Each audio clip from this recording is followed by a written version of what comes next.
Baik, shalom Bapak Ibu sekalian. Shalom. Baik.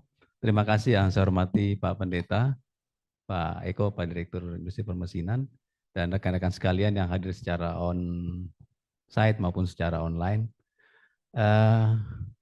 Saya memang ditodong sama Mbak Dian ini. Tiba-tiba di WhatsApp, Pak Mangasi nanti kasih sharing ya. Saya bilang, ada yang lain nggak? Dia bilang kalau Bapak berkenan, wah ini berarti nggak bisa ditawar lagi ini dalam hati saya ini. Baik Bapak Ibu sekalian, bicara mengenai sharing, tentu kita bicara mengenai banyak hal tentang pertolongan kebaikan Tuhan dalam hidup kita. Dan tanda kutip situ juga tentu ada pergumulan-pergumulan yang kita hadapi. Sepanjang hidup kita ada pergumulan yang memang dia temporer datangnya, ya termasuk dalam hal-hal kerja. Tapi ada pergumulan memang sepanjang hidup kita rasakan itu, atau dalam waktu tertentu sampai sekarang ini kita merasakan pergumulan itu. Dan saya pikir kita semua punya hal seperti itu, dan saya mungkin tidak akan semua bercerita, sebab saya butuh waktu untuk berpikir apa yang saya mau katakan dan pergumulan apa yang akan saya sampaikan. Baik, mungkin saya sedikit saja karena saya lihat tadi apa namanya topiknya adalah apa namanya kesombongan, melenyapkan kesombongan. Jadi Bapak Ibu sekalian, pergumulan saya yang panjang dan sampai terjadi sampai hari ini berkaitan dengan keluarga. Jadi saya menikah tahun 1993 dan saya baru dikarunia anak tahun 1997.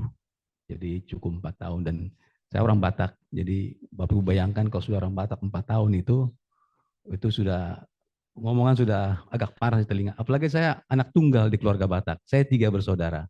Saya kakak saya nomor 1, dia di Jayapura tapi udah pensiun tinggal di sini. Saya nomor 2 dan adik saya yang sekarang bertugas di Kepala Biro Hukum di Kementerian Keuangan. 4 tahun banyaklah, tapi saya tetap bersabar berdoa saja. Dan akhirnya dengan pertolongan Tuhan kita percaya lahirlah tahun 97 anak saya yang pertama. Betapa bahagianya. Tapi kebahagiaan itu 1 bulan, 2 bulan, 3 bulan, menjelang 1 tahun kita melihat ada kelainan di anak saya ini. Jadi rupanya tidak bisa berkomunikasi, tidak bisa menatap. Dia sibuk dengan dirinya sendiri berputar-putar. Cari tahu informasi, anak ini ada kekurangan. Istilah mengatakan dia autism begitu. Dan kami tinggal di Jayapura, tidak ada pilihan lain yang begitu terbatas. Akhirnya kami pergi ke Jakarta, cari tahu, dan disinilah dokter di sini mengatakan, maaf Bapak Ibu, anak Bapak Ibu tergolong anak yang berkebutuhan khusus, tapi tingkatannya dia adalah yang autism. Jadi memang butuh banyak hal, termasuk di situ butuh segala sesuatu yang Bapak Ibu punya yang harus dikorbankan untuk anak ini, begitu. Saya singkat cerita, hitungan demi hitungan dari mulai periksa darah yang nggak bisa di Indonesia, harus di luar negeri, perlu ada pendampingan, perlu ada banyak permainan visual dan apa namanya untuk motoriknya memperbaiki, itu banyak sekali. Dan singkat saja, waktu itu tidak ada terapis dan perlu ada terapis, perlu ada pendamping. Jadi di Jayapura tidak ada begitu. Jadi kita harus cari orang, datangkan di sini. Sempat kita titipkan anak ini 6-7 bulan, tapi susah. Ketika anak ini menangis, istri saya juga nggak tahan. Jadi memang berat. Akhirnya kita usulkan, adalah kembalilah ke Jayapura, kita tariklah terapis begitu. Dan bulan demi bulan memang per bulan berat. Karena biaya yang dihitungkan itu tidak terhitung. Inilah kalau kita hitung matematika tidak bisa.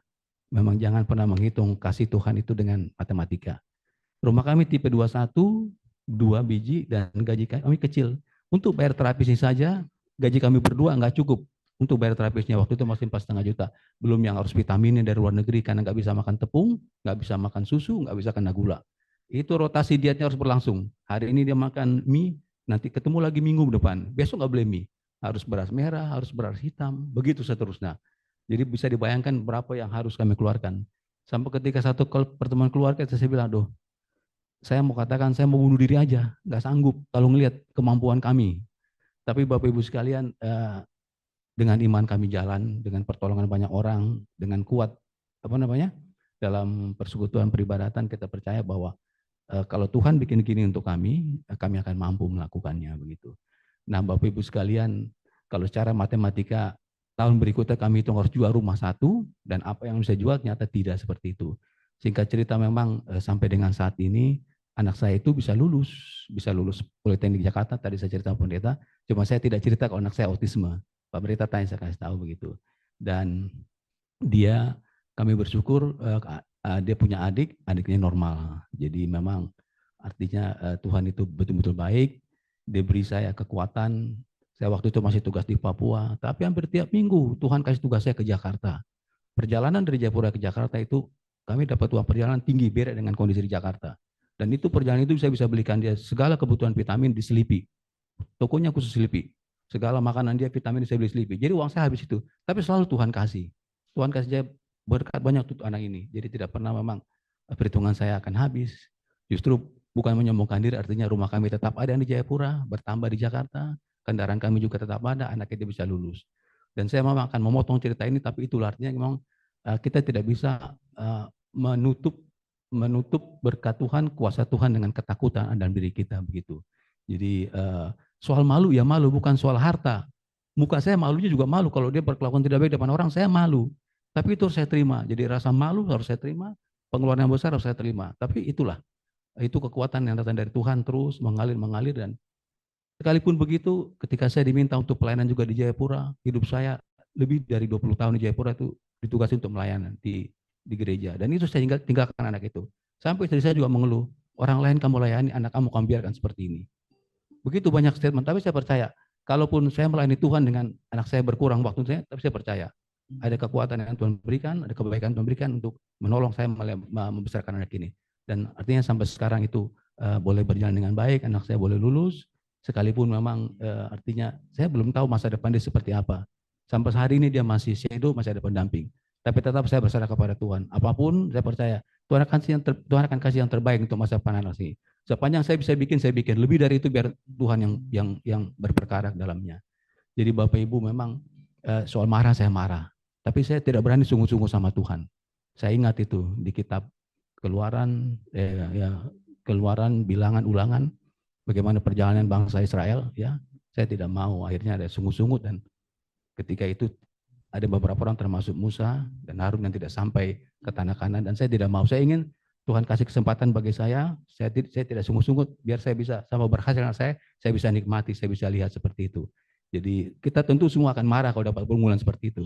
Tapi memang kita hindari untuk tidak sungguh-sungguh kepada Tuhan.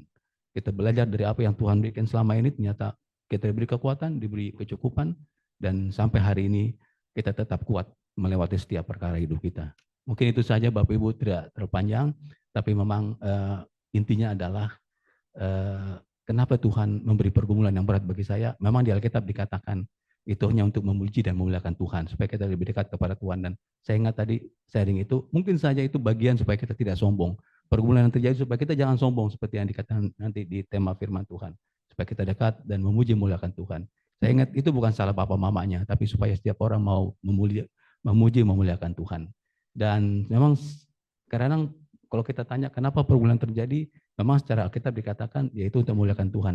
Tapi secara manusia, kenapa pergumulan terjadi? Nah, ini jadi pertanyaan.